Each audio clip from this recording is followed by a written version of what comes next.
수행으로 사는 게 가장 잘 사는 거예요. 수행이 뭐 별거 있나요? 날 알고 있으면 수행하는 겁니다. 마음이 내게 있으면 수행하는 거예요. 바르게 보려고 하고 있으면 수행하는 겁니다. 바르게 보려고 하지 않으면 어떻게 살겠어요? 세상 사람들이 살듯이 살겠죠. 세상 사람들이 보듯이 받겠죠. 우리가 수행자입니다. 여러분 정체성이 수행자예요. 여러분 스스로 나는 수행자다라고 생각하세요? 별로 생각 안 하죠? 별로 생각 안 합니다. 왜 생각 안 할까요?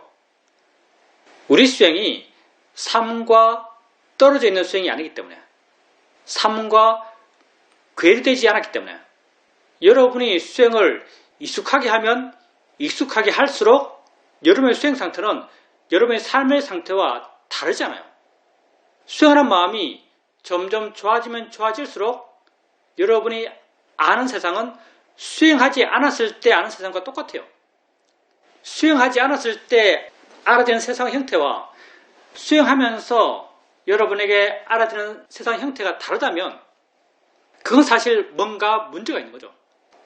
실제로 수행하게 되면 세상을 많이 다르게 봐요. 왜냐하면 마음의 힘이 좋아지니까. 근데 이런 경우는 보통 마음의 힘이 균형 있게 좋아지지 않죠. 한쪽의 마음의 힘이 좋아지니까 뭔가를 왜곡해요. 근데 여러분이 수행을 바르게 하고 마음의 힘이 균형 있게 좋아지게 되면 세상은 그냥 원래 알듯이 보여요. 전혀 특별할 게 없어요. 원래 살던 대로 살아요. 단지 바르게 보려는 한 마음이 있는 거죠. 바르게 보려는 한 마음이 있습니다.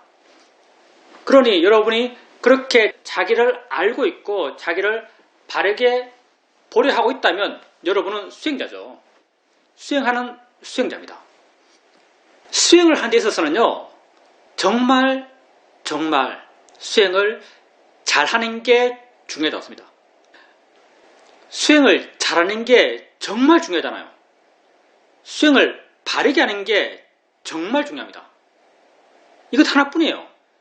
수행을 바르게 하는 게 중요한 것이지 수행을 잘하는 게 중요하잖아요. 내가 수행해서 빨리 뭐가 되겠다. 수행해서 빨리 지혜가 생기겠다. 수행해서 자신에 대해서 강한 만족감을 느끼겠다. 이런 목적의식을 갖고 수행하지 마십시오. 수행을 단지 바르게 하려 하십시오. 바르게 하려 하는 것 자체가 가치예요. 세상을 다르게 보는 거죠. 여러분이 수행한다는 것은 대상을 알아가면서 대상을 바르게 보려고 하는 거예요. 바르게 봐지는 것, 이게 중요한 게 아니에요. 바르게 볼 수 있는 것, 이게 중요한 게 아니에요. 바르게 보려 하는 것, 이게 중요한 거예요. 바르게 보려 하는 것. 그래서 제가 자주 말하죠. 수행의 목적은 수행하는 것 자체라고. 바르게 수행하는 게 중요합니다. 여기에 수많은 분들이 있고 수많은 분들이 수행하고 있는 수행의 상태가 사실 다 달라요. 그래서 우리 법회가 조금 두서없죠. 우리 처음으로 다시 돌아가서 좀 이야기해 봅시다. 우리 기준은 붓다죠. 우리 기준은 붓다입니다. 붓다는 당인 제자들에게 수행을 어떻게 하라고 말씀하셨는가? 붓다의 수행 형태, 수행 방법이 가장 구체적으로 드러나 있는 부분은 이 문답이에요. 비고요. 몸이 영원한가 영원하지 않은가? 영원하지 않습니다. 영원하지 않은 것이 고통인가 즐거움인가? 고통입니다. 영원하지 않고 고통스러운 것을 너 이것 너의 진화라고 할 수 있느냐? 할 수 없습니다. 그럼 느낌은 어떠냐? 보는 마음은 어떠냐? 생각은 어떠냐? 의도는 어떠냐? 점점점으로 표현하면서 이 모든 것에 대해서 무상고 뭐하러 박아라라고 붓다는 당인 제자에게 말하고 있어요. 이게 붓다께서 당인 제자에게 가장 구체적으로 수행 방법을 말한 그 대화의 모습이죠. 이게 다예요. 경기는 무수하게 나옵니다. 사람들이 이것 보고 수행할 수 있을까요? 이거 무수한 사람들이 읽어요. 무수한 사람들이 읽어도 이것 읽고 수행 바르게 하는 사람은 몇 없을 겁니다. 정말 뛰어난 분들이 이것 읽고 수행 바르게 하겠죠. 우리는 다행히 정말 뛰어난 분들에게 배웠어요. 쇼미 사이드와 떼전의 사이드요. 대표적으로 쇼미 사이드겠죠. 여기서 우리가 하나 바른 수행에 대해서 짚고 넘어가야 할 것. 대상이 있고 마음이 있어요. 대상이 있고 마음이 있습니다. 우리 삶의 구조가 기본적으로 이거고요. 당연히 삶의 구조가 이러하니까 수행의 구조도 당연히 이겁니다. 대상이 있고 수행하는 마음이 있어요. 수행이라는 것은 당연히 어떤 패턴을 갖고 대상을 계속 알아가는 거예요. 다양한 패턴도 아니고요. 동일한 패턴을 갖고 대상을 계속 알아가는 겁니다. 그러면 당연히 대상이 변하겠어요? 마음이 변하겠어요? 마음이 변합니다. 마음이 변하는 느낌을 알 수 있어요. 점점 마음이 변해가요. 점점 마음이 변해갈 때 그 변화의 방향은 단 3개예요. 점점 하면 할수록 대상의 마음이 가까이 가는가? 아무리 해도 똑같은가? 하면 할수록 마음이 대상에서 멀어지는가? 이것밖에 없죠. 붓다는 나 이것, 나의 진화가 아니다. 그런 시각으로 대상을 알아라고 하셨어요. 여러분이 이런 느낌 할 때 내 것 아니야 하면 느낌에 밀착할까요? 느낌에서 멀어질까요? 예, 당연히 멀어집니다. 당연히 멀어지죠. 근데 사실 대다수의 불교 수행은 이것도 안 맞아요. 당연히 멀어집니다. 소리 듣고 있는데 저 소리 나랑 아무 상관없어. 약간 변형한 거지만 저 소리 나랑 무관해. 이렇게 내가 아니다, 나의 진화가 아니다 이렇게 봤을 때 그 소리에 내 마음이 끌려갈까요? 아니면 그 소리에 대해서 내 마음이 물러날까요? 물러납니다. 당연히 물러나죠. 대상에 더 멀어지는 마음, 대상에 더 물러나는 마음, 이 마음이 수행에서 되어갈 바른 마음의 방향이죠. 아란의 마음, 수행을 완성했다는 아란의 마음, 우백가의 마음이에요. 우백가 어떤 마음인가? 좋은 게 없어도 상관없는 마음, 안 좋은 게 있어도 상관없는 마음, 이거 우백가의 마음이죠. 그러면 내가 대상을 보고 있는데 그 대상이 있든 없든 상관없는 마음이에요. 그런 마음이 대상이 붙겠어요? 아니면 대상이 더 멀겠어요? 당연히 멀죠. 아란의 마음은 먼 마음이에요. 대상에 대해서 많이 물러다니는 마음이에요. 우백가의 마음이 당연히 그런 마음이죠. 이런 마음이 되기 위해서, 이런 마음으로 나아가기 위해서 우리는 우선적으로 수행 형태적으로 여러분에게 이렇게 수행해라라고 말합니다. 어떻게 수행하는가? 대상을 가볍게 하세요. 그냥 슬쩍 지나가듯이 하세요. 다시 말하지만 수행은 바르게 하는 게 중요합니다. 잘하는 게 중요한 게 아니에요. 심지어 열심히 하는 것도 중요하잖아요. 바르게 하는 게 중요해요. 바르게 하고 잊지만 않으면요, 마음에 계속적으로 바른 에너지들이 쌓여갑니다. 바른 방향의 흔적들이 남아가요. 그래서 잘하고 열심히 하는 것보다도 훨씬 중요한 게 바른 방향으로 하는 거예요. 대상을 가볍게 하십시오. 그냥 가벼울수록 좋아요. 우리 마음에 대해서 우리 스스로가 객관적이 되지 못하기 때문에 내가 가볍게 알고 있는지 가볍게 알고 있지 않은지도 사실은 몰라요. 근데 가볍게 알아야 한다는 이 사실만은 분명히 알고 있어야 됩니다. 가볍게 하십시오. 그냥 슥 지나갔어요. 멀리에서 하세요. 이 수행하는 분들 가운데 많은 사람이 대상을 아는데 대상이 희미합니다. 이렇게 말합니다. 대상이 희미하면 잘하고 있는 거예요. 대상이 분명한 것은 우리 수행에서는 전혀 중요하지 않습니다. 대상이 너무 분명하면 오히려 의심하세요. 수행을 내가 잘못하고 있나? 가볍게 하세요. 가볍게 하게 되면 마음은 조금씩 대상에서 멀어져요. 그러면 마음이 가볍기 때문에 다른 게 드러나요. 우리가 하나만 계속 알 수 있는 것은요, 우리 마음이 아주 특수하게 개발되었을 때만 가능해요. 진짜 하나만 알 수 있다면 그건 선정이죠. 보통 우리 마음은요, 하나에 절대 머물러 있지 않아요. 내가 그 하나를 가볍게 알고 있으면 다른 게 드러나요. 다른 게 드러나면 다른 걸 마음을 옮겨요. 또 다른 게 드러나면 또 다른 걸 옮겨요. 처음에는 이 옮기는 것이 굉장히 끈끈하고 잘 안 옮겨갈 거예요.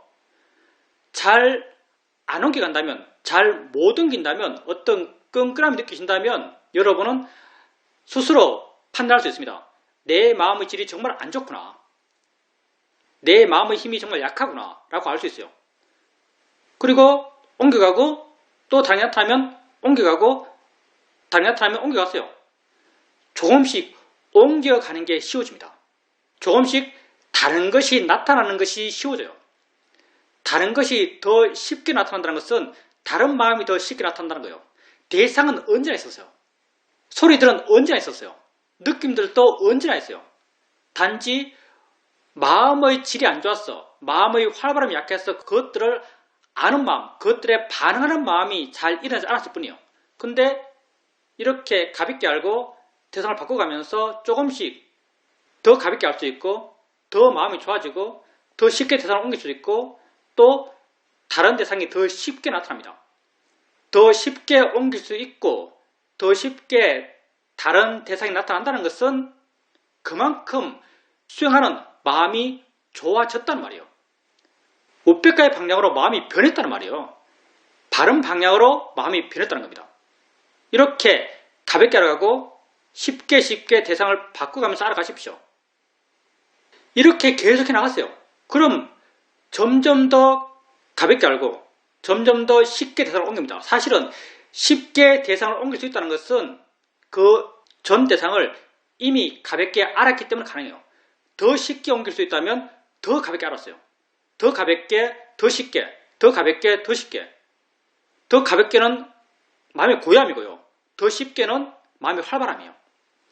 마음의 활발함과 고요함은 성질이 반대예요. 근데 이걸 한꺼번에 개발해 갈 수 있습니다. 단순하지만 위대한 수행 방법이라고 생각해 나는. 단순하지만 위대한 수행 방법이에요. 고요함과 활발함은 그 성질이 반대지만 우리는 한순간 함께 개발해 가요. 이렇게 가볍게 하라고 쉽게 대상을 바꿔갔어요. 점점 더 가볍게, 점점 더 쉽게 대상을 옮깁니다. 이렇게 나가다 보면 어느 순간 되면 내가 하나 알았을 때 그 아는 것과 동시에 다른 게 이미 드러나 있어요. 그리 마음을 옮겼어요. 옮긴 순간 이미 다른 게 드러나 있어요. 그리 옮겼어요. 이미 드러나 있고 옮기고 드러나 있고 옮기고 드러나 있고 옮기세요. 이걸 우리는 수동적 알아차림이라고 그래요. 왜 이미 드러나 있겠어요? 마음의 힘이 그만큼 좋아졌기 때문이에요. 내가 지금 현재 알고 있는 대상에 그만큼 집착하지 않기 때문이에요. 힘을 안 쓰기 때문이죠. 이렇게 마음이 스스로 안 대상으로 수동적으로 옮겨가면서 수행해 나가십시오. 더 쉽게, 더 가볍게, 더 활기차게 대상이 나타날 거예요. 그렇게 수행해 나가다 보면 어느 순간 너무나 많은 대상이 나타나요. 너무나 많은 대상이 나타나서 내가 그 하나하나를 쫓아갈 수 없게 될 겁니다. 대상이 많이 나타났다는 것은 마음이 많이 생겼다는 거예요. 많은 대상은 많은 마음이 있다는 걸 보여주고 있죠. 마음이 왜 많겠어요? 그만큼 활발하니까요. 많은 대상이 어떻게 나타날 수 있겠어요? 하나에 집착하지 않기 때문이에요. 그 어떤 것에도 마음을 안 주기 때문이에요. 어떤 것에도 마음을 안 주는 마음, 이게 고요함이에요. 여러 대상이 있고 여러 마음이 있는 상태, 이게 활발함이에요. 여러 마음, 이게 활발함이죠. 이렇게 고요함과 활발함의 힘이 점점 좋아져 갑니다. 이렇게 변화돼가는 마음, 이게 바른 방향이 변해요. 점점 대상에서 멀어지잖아요. 점점 대상에서 멀어졌기 때문에 이러한 알아채는 상태의 변화가 가능한 거죠. 이렇게 해나가면서 가끔 자인의 이치야라고 해줘요. 자인의 이치라는 말은 내가 하는 것이 아닌 지가 조건대 스스로 일어났단 말이에요. 자인의 이치야라고 하면 마음이 어떻게 돼요? 마음이 가벼워지고 물러나요. 가벼워지고 물러나는 마음, 이 마음의 방향성과 가볍게 하라고 쉽게 대상을 바꿔가는 이 마음의 변화의 방향성은 똑같아요. 다 우백가의 방향이죠. 이렇게 가볍게 알아가고 쉽게 대상을 바꾸고 가고 수동적으로 알아가고 무의지적으로 알아가면서 마음이 조금씩 우백가의 방향으로 변해가고 또 자인의 이치라고 바른견을 일으키고 대상이라고 바른견을 일으키고 자인의 이치가 어떤 의미인지 이해하고 대상이 어떤 의미인지 이해하면서 또 마음은 자연스럽게 우백가의 방향으로 변해갑니다. 점점 물러나서 자유롭게 지켜봐요. 이렇게 되었을 때 물러나서 대상들을 지켜볼 수 있을 만큼 수행하는 마음이 좋아졌을 때 아는가라고 한번 물어보십시오. 알아진 대상을 알면서 아는가라고 한번 물어보세요. 이건 우리 수행에서 우리 수행이라고 해야 되나요? 우리 클래스에서 들어보니까 다른 선생님들은 별로 강조 안 하는 것 같아요. 우리 클래스에서 수행에서의 질적 변화가 요구되는 단계예요, 사실요. 왜냐하면 아는 마음 이전까지 우리가 알았던 것은 다 관념이에요. 어떻게 알아왔던, 얼마나 가볍게 알았던, 얼마나 자유롭게 알았던 그 이전까지는 다 관념들이었어요. 이제 우리는 법을 알고자 해요. 물론 이게 자연스럽게 되어나갈 수도 있겠지만 자연스럽다는 것은 시간이 오래 걸린단 말이죠. 그래서 나는 여러분에게 이렇게 알아차림을 자유롭게 할 수 있을 때 알아진 것을 알면서 아는가라고 한번 물어보라고 말해요. 물어보세요. 아는가? 라고 물어보세요. 우리 마음이란 게 정말 신기해서요. 내가 그 방향으로 물으면 그 방향을 향한 마음의 힘이 일어납니다. 여러분이 그냥 맹숭맹숭하게 있다가 아는 마음이 어딨지? 라고 하면 아예 방향이 안 잡혀요. 뭘 어떻게 해야 될지 모르겠어요. 근데 여러분이 수행하면서 조금 마음이 좋아지고 마음에 힘이 있고 대상들을 자유롭게 알아갈 때 아는가? 라고 물으면요. 마음이 어디를 향합니다. 마음을 향해요. 마음을 향한 에너지가 일어나요. 그리고 마음의 힘이 정말 좋다면 아는가 물으면 뭐가 있는 듯이 느껴집니다. 마음의 힘이 정말 좋다면 안다고 마음에 와닿아요. 아네라고 수긍돼요. 그 이전까지 내가 알았던 것은 다 엉덩이 느낌, 손의 느낌, 새소리, 바람소리, 냉장고 소리, 앞에 보이는 벽 다 관념들이었어요. 근데 아는가로 물었을 때 이렇게 내가 이전에 알았던 관념 이외에 뭐가 있는 듯이 느껴져요. 있는 듯이 느껴지면 우리는 이걸 아는 마음이라 합니다. 물론 그 관념화가 더 강하면 안다는 것으로서 이해될 수도 있어요. 아네라고 이해될 수 있어요. 근데 관념화가 강하게 안 일어나면 뭐가 있네라고 이해돼요. 어찌되었든 그 이전에 알아왔던 그런 관념적인 것들 이외에 다른 게 뭐가 있다고 와닿으면요. 그게 아는 마음이에요. 우린 그걸 아는 마음에 붙이고 있습니다. 그렇게 아는 마음을 한번 확인해 보세요. 아는 마음은 실제하는 법은 정말 애매한 거예요. 내가 말로 여러분에게 설명해 줄 능력이 못 됩니다. 단지 여러분에게 방법을 제시할 뿐이에요. 아는가를 물어보세요. 아는가를 물으면 마음의 충분히 좋을 때 안다고 마음이 이해됩니다. 뭐가 있다고 마음에 와닿아요. 그러면 아는 마음을 이해한 거예요. 안다고 이해된 거죠. 만약에 이렇게 안다고 이해되면 지속적으로 알아가십시오. 아는가 묻고 확인하고, 아는가 묻고 확인하고, 아는가 묻고 확인하고. 만약에 계속 이해되면 계속 이것만 해도 좋습니다. 계속 이것만 해도 좋아요. 아는 마음이 왜 우리에게 좋은 수행 대상인가?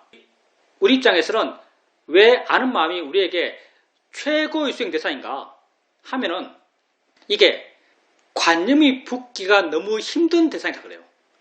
아는 마음에는 관념적 요소가 정말 붙기 힘들어요. 아는 마음에는 물론 아는 이라는 관념이 붙어 있어요. 근데 아는 이라는 그 관념은 너무나 보편적이죠. 특정화시키기가 정말 쉽지 않아요. 근데 뭐 화, 욕심, 초조함, 공포 이런 마음들, 심지어 보는 마음, 듣는 마음, 느끼는 마음 이런 마음까지도 너무나 쉽게 관념이 돼요. 그 의미가 너무 강해요.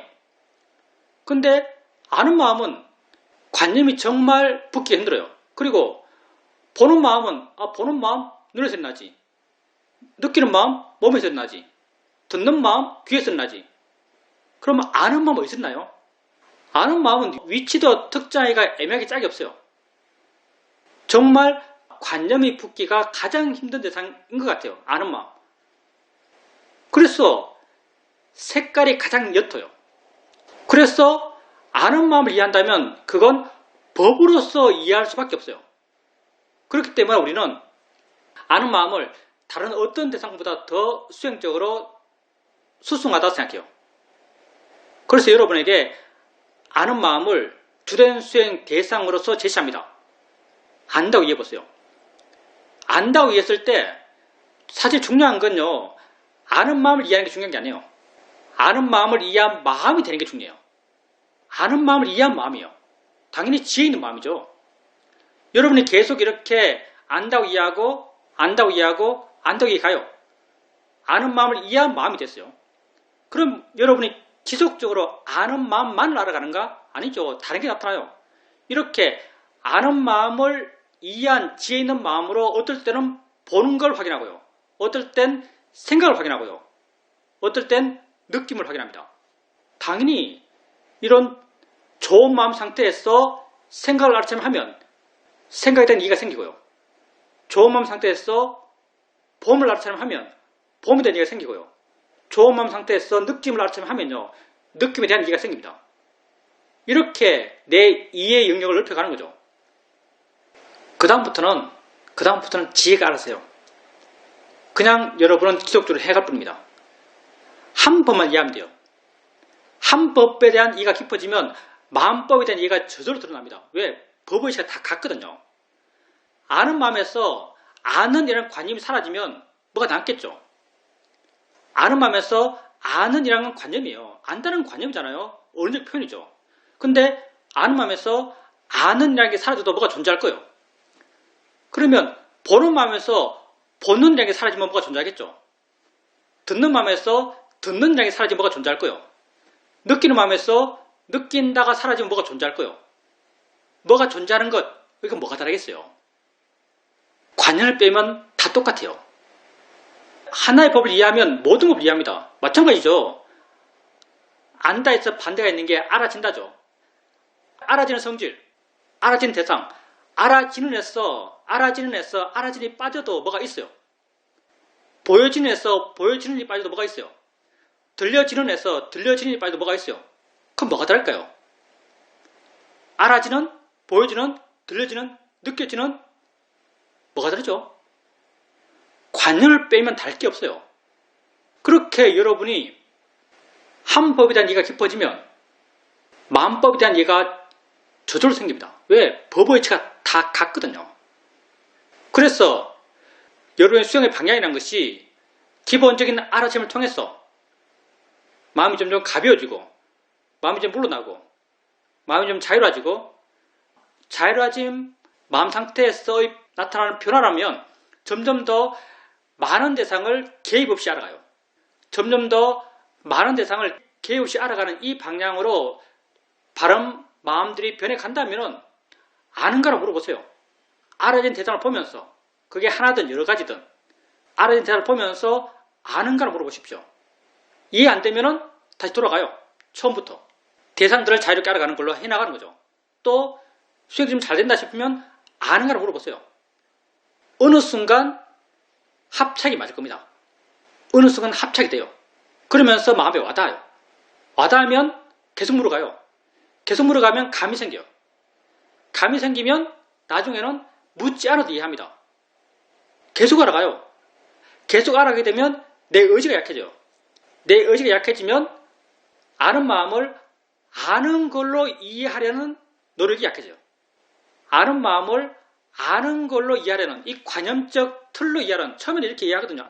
아는가라는 물으면 이런 의미죠.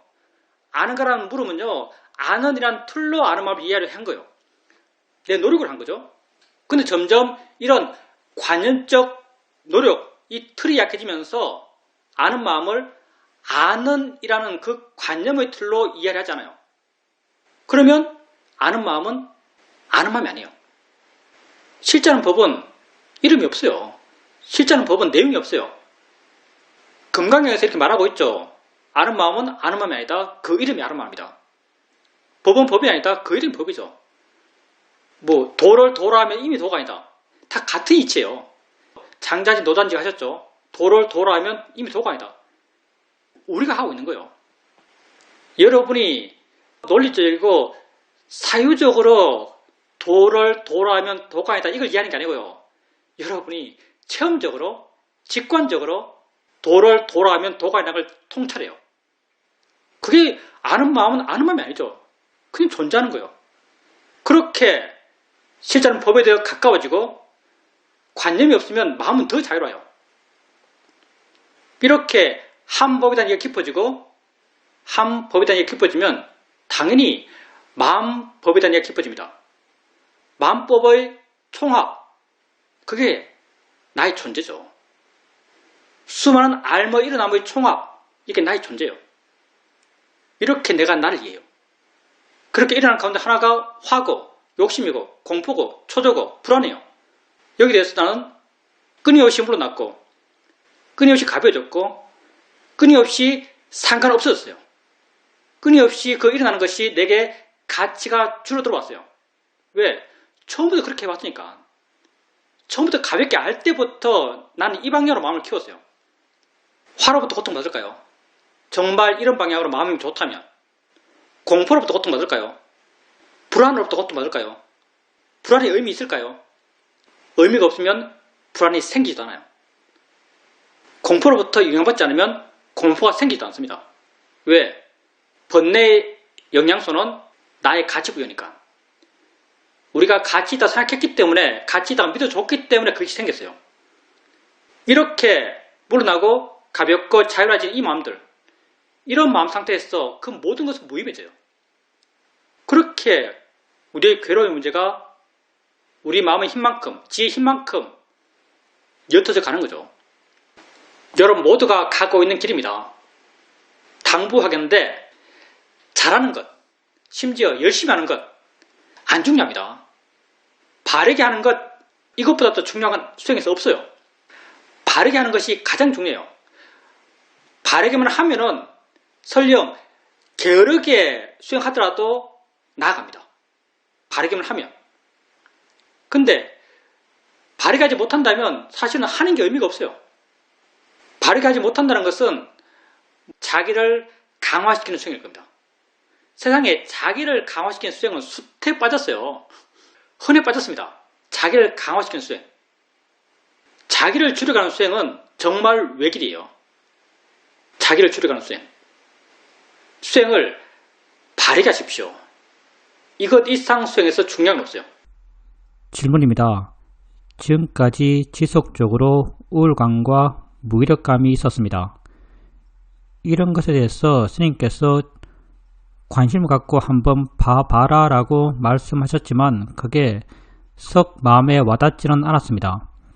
그런데 오늘 저녁에 식사를 하고 순간 든 생각이 이런 마음들을 정말 관심 갖고 한번 봐봐야겠다 이런 생각이 들었습니다. 이런 생각이 드니까 마음 한쪽에서 기쁜 마음이 생겼습니다. 그러니까요, 마음을 좋게 쓰면 좋은 마음이 생깁니다. 그리고 그렇게 우울감이 생기고 무기력하고 마음이 힘이 없고 이럴 때 물론 지금처럼 한순간 마음의 힘이 좋아져서 지혜의 생각이 떠오르고 지혜의 실천을 할 수 있고 이렇게 되면 참 좋겠어요. 근데 가장 쉬운 것은요, 우리가 그런 상태를 바꾸는 데 있어서 가장 쉬운 것은 외적 환경을 바꾸는 거예요. 그러니까 외형적으로 자극을 주는 거예요. 수행연이 같은 경우는 지금 내적으로 뭔가 변화가 생겨서 그런 방향의 어떤 에너지가 생겼죠. 이런 건 마음 힘이 좋으면 가능하겠죠. 근데 언제나 그렇게 될 수 있다는 확신은 못해요. 그래서 좀 더 효과적인 결과가 좀 더 쉽게 나오는 방법이 뭐냐면요, 외적 자극을 주는 거죠. 외적 자극이 뭔가? 마음이 안 좋고 우울하고 불안하고 이러면요, 정기적인 수행을 하는 거예요. 정기적인 수행. 그러니까 아침에 일어나서 1시간 좋았어. 1시간 경행. 점심 3시부터 4시까지 1시간 좋았어. 7시부터 8시까지 1시간 좋았어. 이렇게 정기적으로 꾸준히 수행하면요, 마음이 바뀔 수밖에 없어요. 이게 훨씬 더 확실한 방법입니다. 마음이 안 좋을 때 무기력한데 정말 생활도 무기력해지면요, 마음이 더 무너집니다.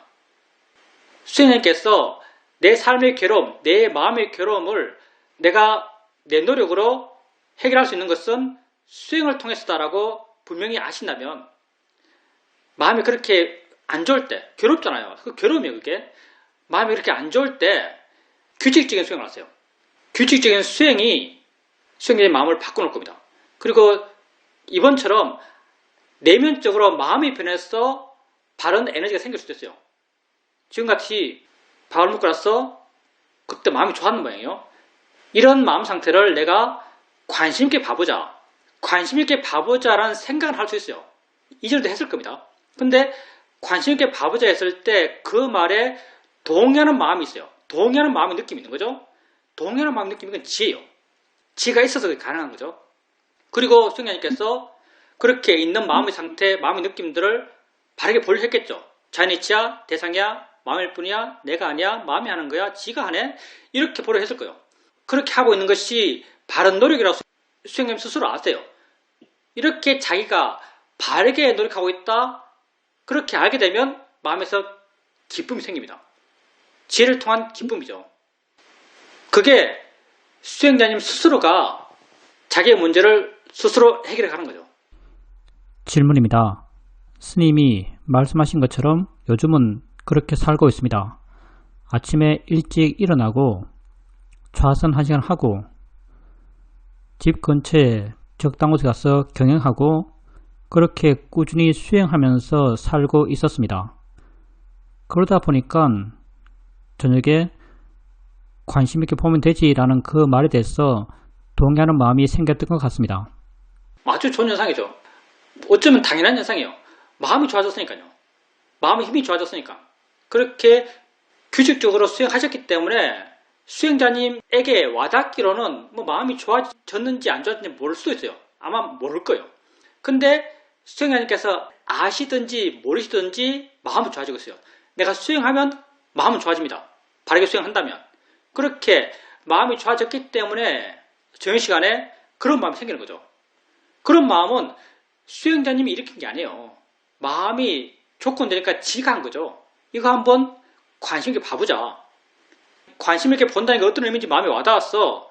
정말 그렇게 관심 있게 볼 마음이 생기는 거죠. 그렇게 또 관심 있게 보면 마음이 기뻐져요. 이렇게 좋은 것에서 더 좋은 게 생기고 다시 좋은 게 생겨나요. 그러니 우리가 어떻게 수행을 안 하겠습니까? 수행으로서 자기 삶의 문제를 해결하십시오. 이게 가장 근본적인 삶의 문제 해결이에요.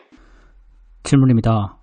수행을 해 가다 보니까 느낌에 대해서 내 마음이 많이 가벼워졌다는 것을 알 수 있습니다. 느낌을 알아갈 때 거기에 대한 관념적 의미 부여가 많이 약해졌고 그냥 알아지는 대로 있는 것으로 그렇게 알아가고 있습니다. 손에 가끔 쥐가 나게 되는데 이렇게 손에 쥐가 났을 때도 마음이 스스로 그게 어떤 상태라고 알겠지만 수행하는 나는 거기에 아무 의미 부여 없이 가치 부여 없이 그냥 알아지는 걸로 있는 걸로 그렇게 알아갑니다. 이렇게 점점 느낌에 대해서 자유로워져 가고 의미 부여가 약해진다라고 느껴집니다. 그리고 오늘 아침에는 마음의 느낌에 대한 것인데 마음에서 뭔가 풀어지는 마음의 느낌이 있었습니다. 그런 느낌이 있을 때 이게 뭔데 이런 마음이 일어나나 라는 생각이 들었습니다. 그리고 아침에 여유가 있었기 때문에 좌선을 하면서 이 마음이 어떻게 일어났지 라고 관찰했습니다. 좌선을 하면서 계속 뭔데 이런 마음이 생겼는가 라는 의문과 관심이 계속되었습니다. 그리고 좌선을 끝내고 일어나서 일상의 삶을 사는데도 관심이 마음 한구석에 있는 듯이 그렇게 느껴집니다. 좌선이 끝나고 난 뒤에는 잠깐 스트레칭을 하게 되는데 스트레칭을 하면서 법문을 듣습니다. 그런데 법문 내용이 내가 관심 갖고 있는 것에 대한 자세한 설명하는 그런 내용이었습니다. 그래서 그 법문 내용이 내 마음에 확확 와닿으면서 내 이해를 좀 더 분명하게 한다라고 느껴졌습니다. 그 이후 또 좌선을 하고 경연을 하면서도 마음 상태가 어떻길래 어떤 마음이길래 이렇게 수행 상태가 조금씩 다르지라는 그런 의문을 계속 던지면서 수행했습니다. 그리고 경영을 나갔을 때 아주 명확하게 마음에 관심이 있음이 알아졌고 그 관심의 에너지가 수행을 이끌어 간다라고 느껴졌습니다. 한 번은 모임이 있고 헤어져서 돌아왔는데 그와 관련된 생각들이 계속 일어났습니다. 그 생각의 이야기들이 계속 확산되는 걸 보면서 내가 순간 수행적 모드로 돌아와서 무엇을 봐야 할지 지금 내게 진짜 있는 게 뭔지에 대해서 관심 가졌고 그렇게 지금 내가 하고 있는 것, 내게 있는 것에 마음을 두게 되고 이렇게 마음을 두게 되니까 생각에 대해서 마음의 가치 부여가 현저히 많이 약해졌습니다. 그러니까 생각하고자 하는 마음의 에너지도 확 줄었습니다.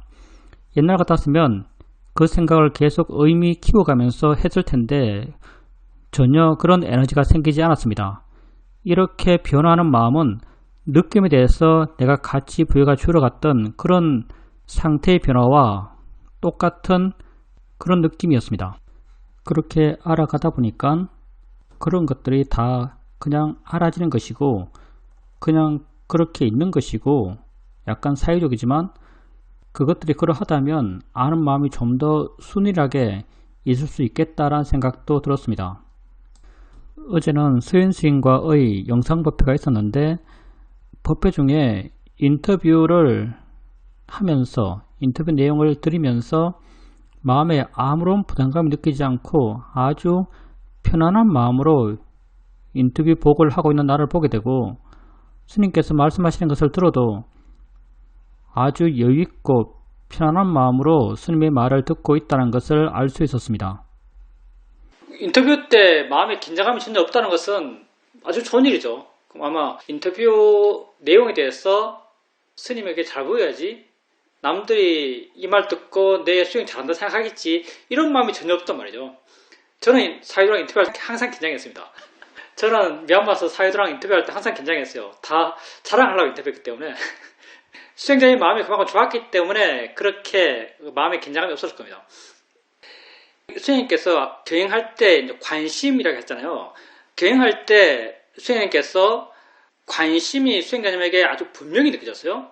근데 수행님께서 그렇게 관심이 느껴졌는데 관심의 대상이 구체적이었나요? 아니면 약간 모호했나요? 약간 모호했죠, 사실은요. 그럼 관심이 있다는 것은 무엇에 대해서 있을 거잖아요. 근데 무엇에 대해는 사실 애매해요. 사실 무엇이라고 말한다면, 굳이 말한다면 있다는 것, 현재, 존재 이렇게 아마 그 대상을 부를 수 있을 겁니다. 그런데 다른 얘기할 때, 수행자님께서 마음 상태 얘기할 때 내가 어떤 마음 상태니까 이런 마음이 생겼지, 어떤 마음 상태에서 이렇게 많이 풀어졌지, 이렇게 관심 가지세요. 이렇게 관심 갖는 건요, 사실은 굉장히 수행자님 개인적 의지가 강합니다. 내용이 들어가면, 스토리가 들어가면 그건 내가 하는 거예요. 마음 상태가 어떻지, 사실 그래서 내가 마음 상태 확인하는 걸 별로 안 좋아해요. 내 마음 상태가 어떻지라고는 확인은요, 내가 하는 거예요. 물론 이게 수행을 아주 초보적인 수행을 할 때는요, 내 마음 상태가 어떻지라는 질문이 도움이 돼요. 왜냐하면 밖에 나갔던 마음을 내 안으로 돌리니까. 근데 수행님께서 마음 상태가 어땠어? 이런 마음이 생겼지? 이렇게 보는 것은 사실 별로 바람직하지 않습니다. 그냥 지금 수행님이 알아지는 것의 그 있음 그 자체, 존재 그 자체, 그게 있다는 것, 거기에 대해서 관심을 갖는 거죠. 사유적으로 뭐 때문에 무슨 원인으로 이게 생겼지? 이렇게 사유적으로 접근해 나가는 것, 이건 수행자님의 의지예요. 수행자님이 하는 거예요. 관심, 마음이 조건돼서 지 스스로 해나가는 게 아니에요. 수행자님께서 저녁에 경영 나갔을 때 관심, 마음, 그건 수행자님이 아무런 관심 가지려는 어느적 노력을 안 했어요. 그냥 있어요, 마음이. 그건 대상 또한 특정화되잖아요. 그냥 자신의 현재, 알아지는 무엇의 존재, 아주 좀 순수한 것에 대한 관심이에요. 근데 내가 어떤 마음에서 어떤 마음 조건 속에서 이게 생겼지, 이건 굉장히 꾸며진 거죠. 그래서 수행자님에게 아무 노력 없이 알아지는 그 마음 상태, 그 마음 상태의 존재, 마음의 존재에 대해서 관심 갖는 것, 이게 좀 더 바람직한 방향이 아닐까라고 생각합니다. 그런 느낌에 대해서 사실은 우리가 수행을 해오면서 가장 많이 받은 게 느낌이에요. 가장 많이 받은 게 느낌이니까 당연히 가장 많이 이해한 것도 느낌이죠. 우리 느낌에서 많이 이해하고 있어요. 그래서 마음 힘이 좋을 때, 지혜 힘이 좋을 때 느낌에 대해서 우리 마음은 많이 자유롭습니다. 설령 안 좋은 느낌이더라도 아주 심하지 않다면 별로 개의치 않아요. 그래서 그게 심지어는 이게 어떤 느낌인지, 우리가 좌선할 때 많은 느낌 알죠? 좌선하면서 많은 느낌 알지만 그 느낌이 이게 엉덩이 느낌인지 이게 손의 느낌인지 어깨 느낌인지 전혀 구분하잖아요. 나아가서 이게 아픈 느낌인지 좋은 느낌인지까지도 점점 구분이 희미해지는, 구분이 약해지는 그런 걸로 나아가죠. 점점 그냥 느낌이 있는 거예요. 그렇게 느낌에 대한 이해가 깊어지고 느낌에 대한 어떤 분별들이 약해지고 해나가면서 수행자님 이렇게 느껴지는 거죠. 느낌에 대해서 마음이 가벼워졌다. 느낌이 가벼워진 게 아니에요. 느낌에 대해서 마음이 가벼워진 거예요. 느낌에 대한 가치들이 점점 줄어들어가요. 근데 느낌에 대한 가치가 줄어든 이 이치가요, 다양한 생각들에 내가 부여했던 가치가 줄어드는 것, 다양한 보이는 것에 대해서 내가 부여했던 가치가 줄어드는 것, 다양한 소리들에 대해서 내가 부여했던 가치가 줄어드는 것, 이것과 그 이치가 다 똑같습니다. 그러니까 수행자님께서 이야기하고 나서 생각이 나고 생각 따라서 번뇌가 일어나고 번뇌가 일어나니까 경계심이 확 생기고 경계심이 생겨서 그 생각을 알아가다 보니까 당연히 느낌 받던 그 패턴이 돌아오죠. 법은 다 똑같거든요. 이치가 똑같아요. 모든 느낌은 그냥 느낄 뿐이다. 이런 이해를 갖고 느낌을 봤어요. 그래서 느낌의 가치가 줄어들었죠. 생각을 볼 때는 모든 생각은 생각이다. 이런 시각에서, 이런 방향에서 생각을 봤을 거예요. 그러니까 생각의 각각의 내용의 가치가 줄어들죠. 생각에 대해서 마음이 여유로워져요. 말 못 나요. 이렇게 느낌에 대한 어떤 이해들이 깊어져 나가니까 자연스럽게 생각에 대한 이해도 따라서 깊어져 갑니다. 그런 과정 속에서 마음이 확 트이죠. 확 넓어지는 느낌이 들죠. 지혜 있을 때 주는 마음의 느낌이 항상 이거거든요. 마음이 확 넓어지듯 느껴져요. 그리고 수행자님 하신 말씀 가운데 이제 아는 마음이 순일하게 있다. 아는 마음이 순일하게 있다 이렇게 표현하셨죠. 근데 마음의 조건이 좋아서 아는 마음이 순일하게 있다 이렇게 말씀하셨는데, 아는 마음은 마음의 조건이 안 좋아도 항상 순일해요. 아는 마음은 마음의 조건이 안 좋아도 항상 순일해요. 문제는 보는 마음이죠. 하여튼 그렇게 꾸준하게 수행해 나가십시오. 그러면 이해가 점점 깊어져 나갈 것이고요. 점점 더 마음은 자유로워져 갈 겁니다. 질문입니다. 스님께서 저번에 화가 났을 때 화의 상태를 알지 말고 화의 마음을 이해해라 라고 말씀하셨습니다. 제가 하나의 경험에서 그렇게 내가 화의 마음을 안 것 같아서 한번 말씀드립니다. 한 번은 어떤 사람과 이야기를 하고 있었는데 내가 A에 대해서 물었는데 그가 B에 대해서 계속 설명을 했습니다. 조금씩 내 마음에 짜증이 나면서 내가 생각하기를 그 사람이 B에 대해서 말하는 것은 나를 B도 모르는 사람이라고 생각해서 말한다고 느껴졌고 내가 B도 모르는 사람일 것 같아 라고 반발하고 싶은 마음이 생겼습니다. 그때 스님 말이 생각났고 마음을 봐야겠다, 화를 봐야겠다 생각이 들었고 화를 보류했습니다. 화가 가슴에서 불같이 이렇게 일어나는 게 보였습니다.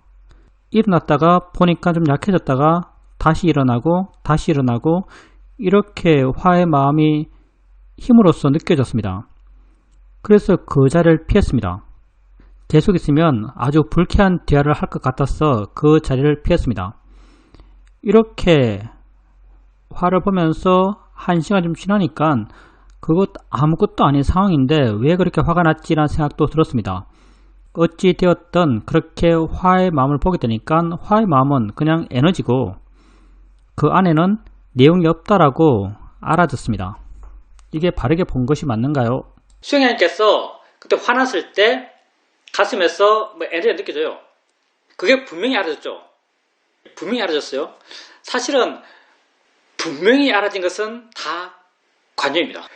분명히 알아진 건 다 관념이에요. 사실 그때 수행자님이 본 게 뭐냐면요, 화가 주는 느낌이요.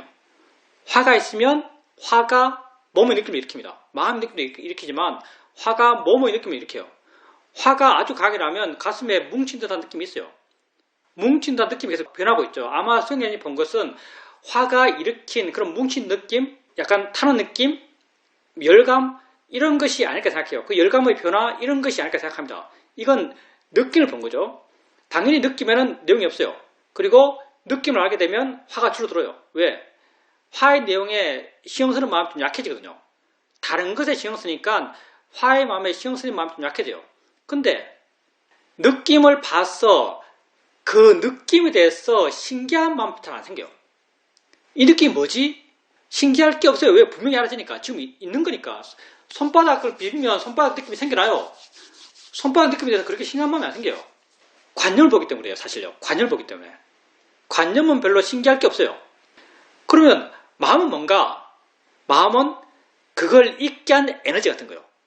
그게 잊게 한 에너지. 알아지지가 않아요. 이해만 돼요. 마음은 이해만 됩니다.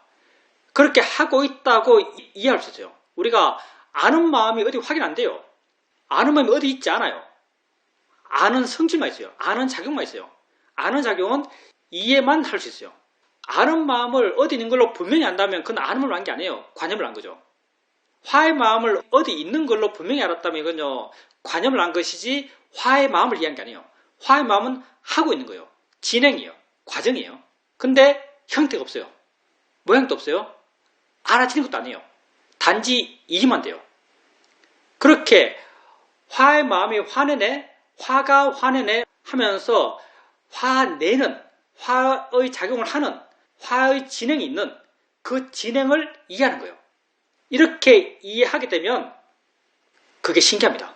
그게 재밌어요. 이런 재미와 신기함은 지혜예요.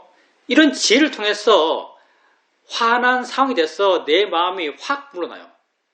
아마도 그 느낌을 보면서 느낌을 볼 때는 수행자님께서 개인적 노력으로 아주 마음을 강하게 해서 느낌에 마음을 밀착해서 그렇게 보고 있었을 겁니다. 그러니까 화의 내용을 좀 덜 생각했지만 화의 여운은 계속 있었을 거예요. 그 내용도 계속 살아있었을 겁니다. 근데 화의 작용을 이해하면요. 화의 작용이 재밌고 신기해요. 그러면 그 내용이 정말 현저하게 약해집니다. 그리고 화의 작용을 이해한다면요. 화의 작용을 이해한다면 화의 그 작용에 마음을 강하게 둘 수가 없어요. 마음은 위치가 없고 형태가 없고 모양도 없고 실제 내용도 없어요.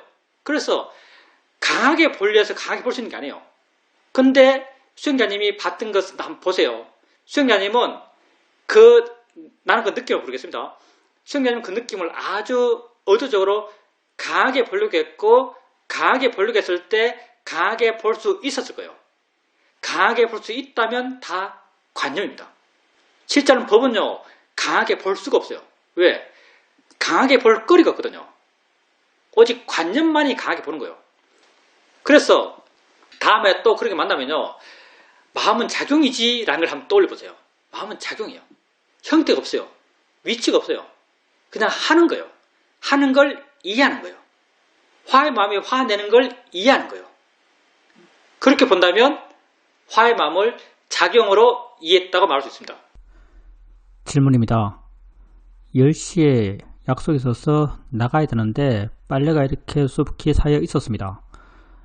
몸은 아주 빠르게 빨래를 개고 있었지만 마음은 아주 여유 있었습니다.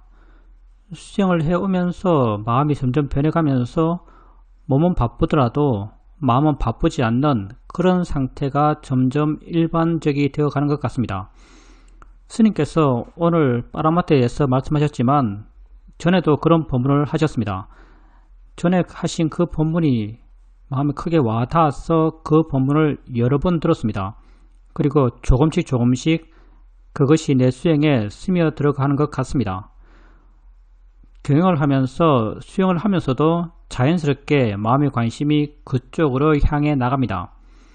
한 번은 저녁에 쓰레기를 버리고 내가 경영하는 반제 장소에 가서 경영을 하면서 스님 법문을 아주 진지하게 듣고 있었는데 그때 마음이 내 안에 있고 실제하는 것에 마음이 향하고 법문을 듣고 법문 내용이 내 실천과 부합하고 내 이해와 부합하면서 마음에 좋은 느낌이 생겨나고 그리고 그렇게 하고 있는 나 자신이라는 확인이 있고 그 확인을 통해서 마음에 아주 큰 기쁨이 생겼습니다. 정말 있는 것은 알아지는 거 아는 것 뿐인데 그냥 봄이 있고 들음이 있을 뿐인데 여기에 내가 얽매일 게 아니란 것이 아주 분명히 이해되었습니다. 이렇게 아주 좋은 마음으로 만족하면서 행복한 삶을 이 수행을 통해서 살아가고 있다라고 느껴집니다.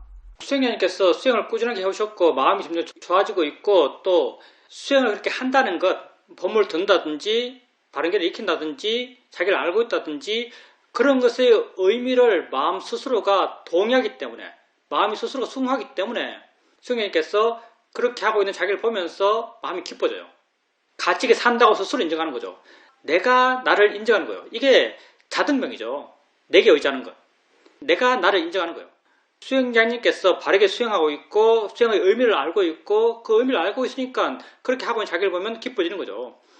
그리고 그 법문 같은 경우 이제 빠라마스했던 그런 법문들 그런 것들도 법문은 말이에요.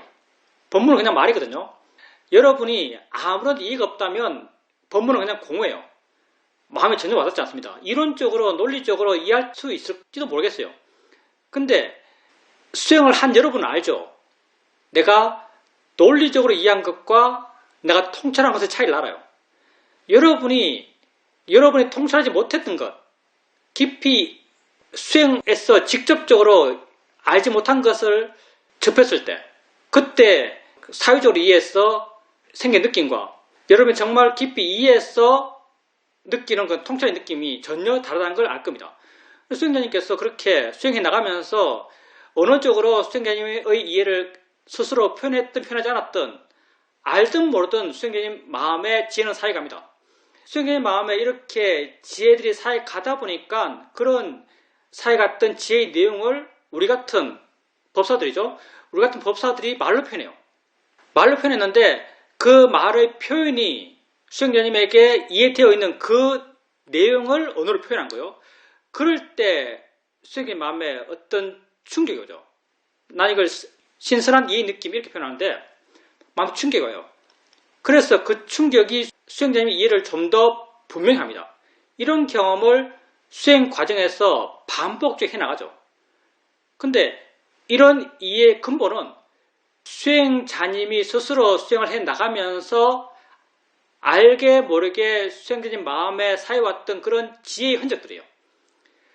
그런 지혜의 흔적들이 쌓여오면서 어떤 언어적 표현을 만나서 그게 책이 됐던 본문이 되었던 언어적 표현을 만나서 자기 마음에 그 이해가 좀 더 분명해져요.